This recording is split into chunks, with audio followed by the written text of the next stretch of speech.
Let's welcome Baroness Susan Greenfield.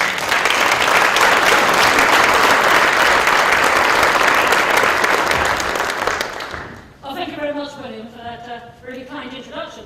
Actually, the first thing I want to do is to give you the conclusion, because I thought this might be still early. And the conclusion is that we shouldn't be asking what's going to happen in the future.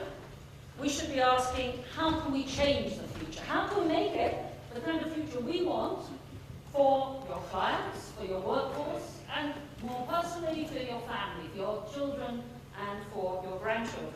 And I'm very grateful to David for introducing the notions of climate change, because I'd like to introduce you to a parallel term. Let's call it mind change. Now, mind change, as its name suggests, is relating to the issues that the previous speakers have all touched on, which is surely a factor in the future, a factor for your businesses, a crucial issue, is what is the mindset of the people you're selling to, what kind of goods and services will they want, how you're going to manage your workforce, how you're going to lead them, what you're going to do about risk management, how you're going to bring out the best, both at work and also in the goods and services you're providing. So central to this is the mind. But what I want to persuade you is that just like with climate change, in an unprecedented way, like climate change, so the human mind might also be changing in a very radical way. Like climate change, we're going to see that mind change unpacks into lots of different questions. Just like with climate change being water or energy, so with the mind, we'll see that there's various influences that need to be dissected and talked about, not necessarily in 15 minutes, but we need to do that in a very much systematic way rather than a one-size-fits-all, simple question way.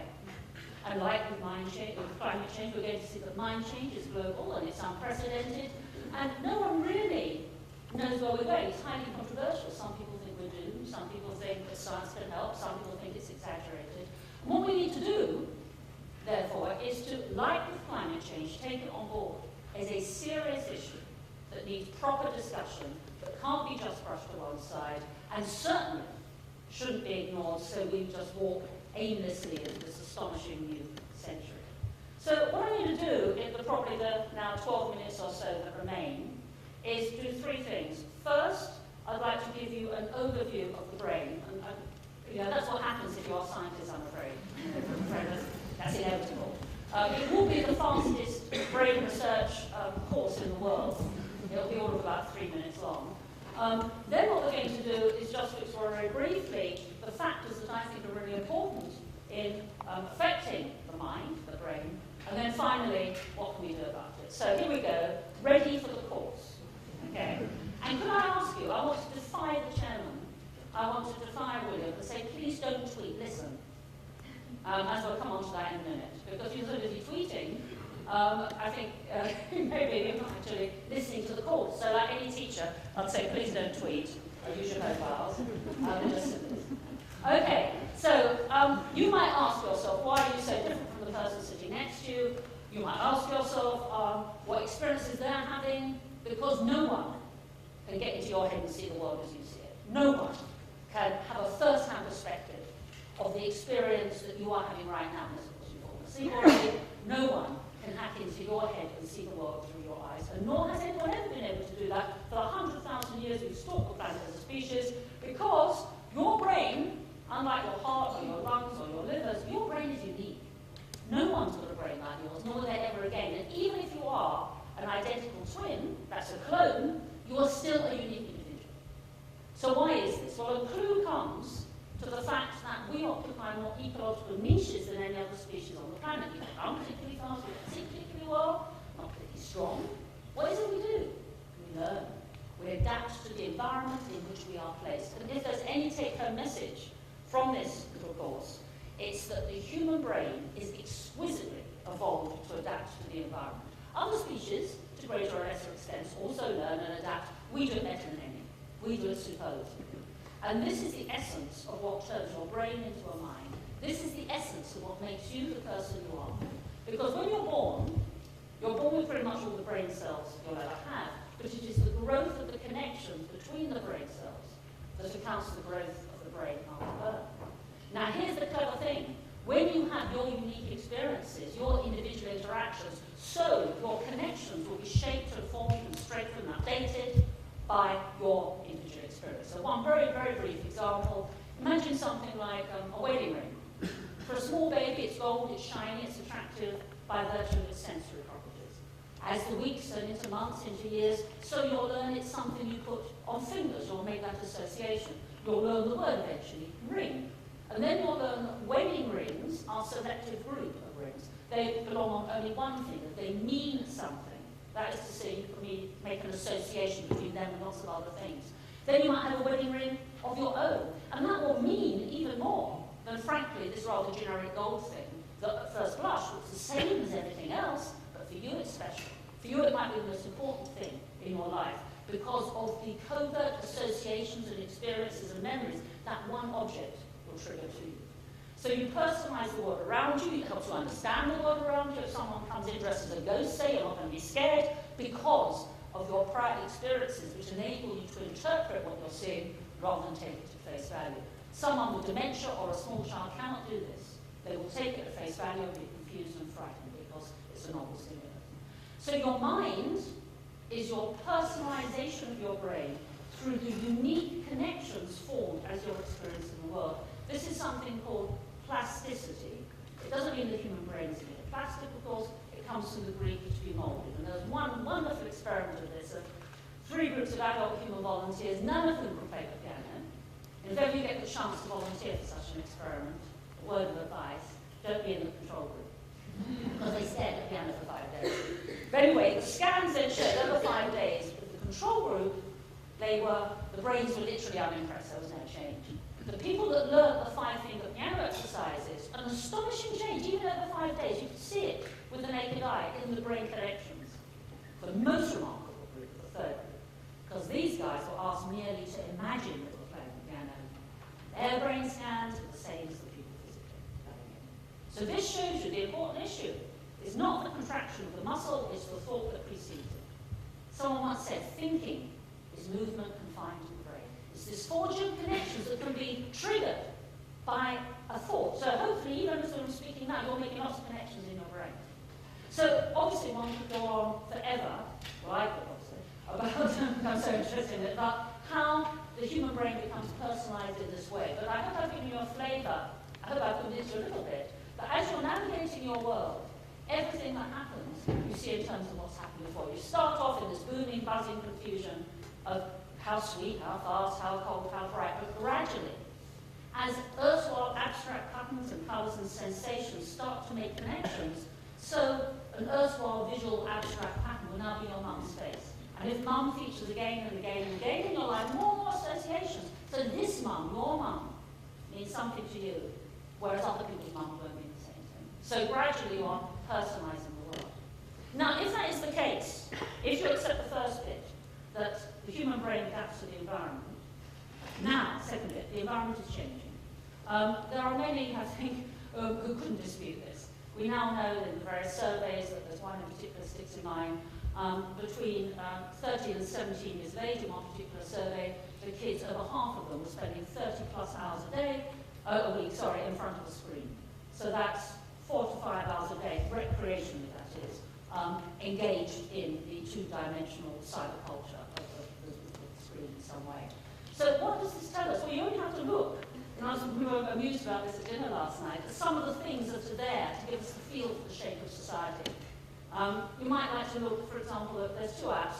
One's called self-control, and one is called freedom, because frankly you have neither of those things if you're buying into this app. Because these apps constrain how much time you spend on the computer for you. For example, you might decide you want them to turn your computer off for 15 minutes for you every hour, because you do not have the willpower. You don't have it because you're addicted. Now, for me, this is good evidence of addiction. If you have to pay someone to do something that you can do normally, I mean, if I came to you with a business plan, I'd think I was nuts for that, yeah? So what does this tell us? Well, there's another one called Clout, K-L-O-U-T, which tells you how important you are according to your social networking activities. It's true! It's true! K-L-O-U-T, look it up, you get a number. And then you want to work hard at your Clout score, or someone else. Now, there's another one, We Are Legion, which promotes anonymity, promotes working en masse rather than individual. Now, what is this telling us about our society?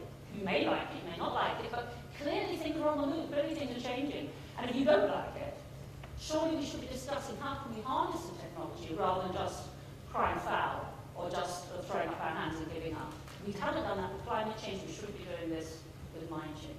Because there's a real difference. Whereas climate change is, as far as I understand it, damage limitation. Mind change doesn't have to be. Mind change could be harnessing these opportunities. Now, you can harness this. You can start to think about what are the goods and services, what's the profile. So let's very briefly think about the profile of these individuals, these consumers, who are clearly so enraptured with the screen. Well, very briefly, I think we should unpack it into various areas. One is social networking sites, which is why I was so sad to hear your invitation to tweet. Because when someone tweets, doesn't it remind you of something? Look at me, Mummy, I'm putting on one sock. Look at me, I'm putting on another sock. Because you don't look at me. If you don't look at me, how do I know I exist? And I would like to suggest to you that people that obsessively tweet are in some kind of existential crisis. If they know enough. Read that now, see what comes back. So you have an identity that up until now has always been constructed internally. It's your associations, your memories, your thoughts. Now identity is externalized. Now identity is at the mercy of what people think of you, what you've done, how pretty you are, how many boyfriends or girlfriends you've got, how much approval you get from your social networking sites. And I would argue that's a dodgy sense of identity. What about empathy? If you don't practice looking someone in the eye, if you don't practice how and when to hug someone, if you don't practice interpreting body language and voice tone, you will be no good at those things because the brain is good at what it rehearses. So this means, as we are now seeing, that people find face-to-face communication aversive, and as we are now finding in an office, perhaps your own experiences, people will text each other or will speak to each other. Isn't that a worry? Well, perhaps it's not, but we should think about it. It means it's quieter, I suppose, but we should be thinking about empathy and identity, and then on to video gaming, which of course increases many skills, many cognitive skills such as higher IQ and sensory-motor coordination, mental agility. But information and processing inputs is not understanding.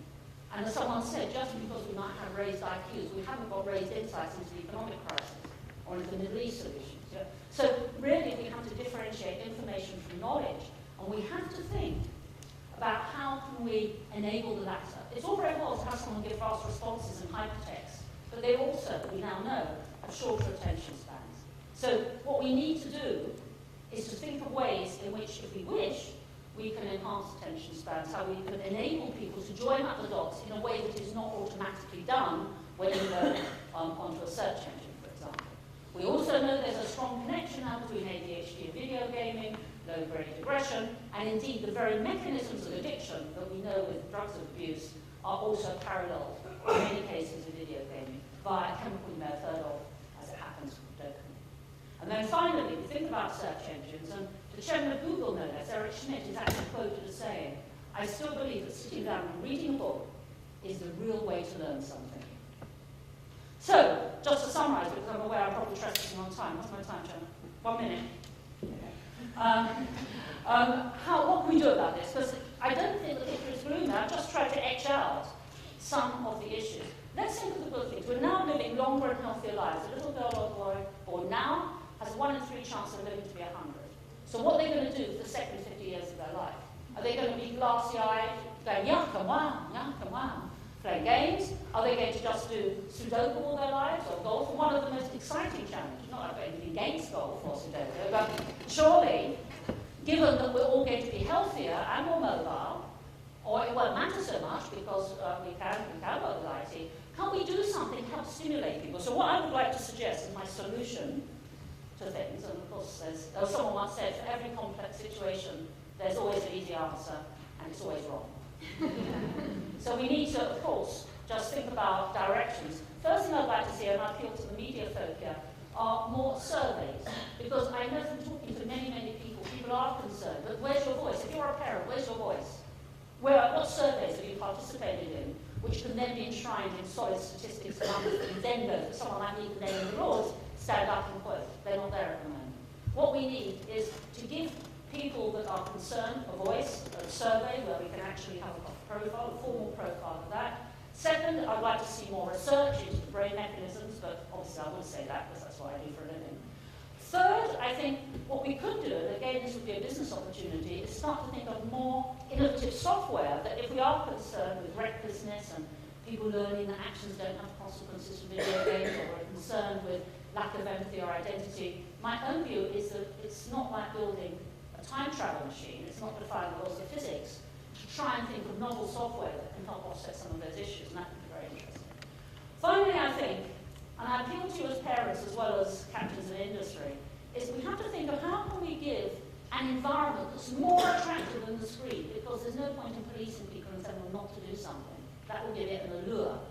What we need to do is to just outcompete. And at the moment, why should 2 dimensions and stimulating and hearing and vision, why does that trump 5 senses and 3 dimensions? Why? It's because it's doing something. It's giving some kind of experience.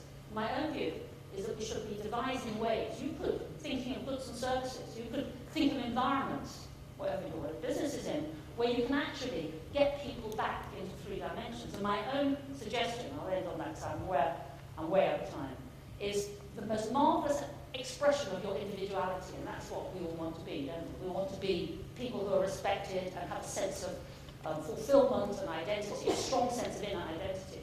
It's through creativity, and I don't mean painting pictures or writing symphonies or novels, of course those things are wonderful, but rather it's seeing the world in a new way that no one has seen it before. It's enabling people, first of all, to challenge dogma, to deconstruct, then to bring together novel elements, but those novel elements must have a meaning or a significance. So you suddenly say, aha, now I see what you mean. Now I see the world in a different way. And if you can do that, A, it's wonderful for the individual concerned, but it's also very useful for society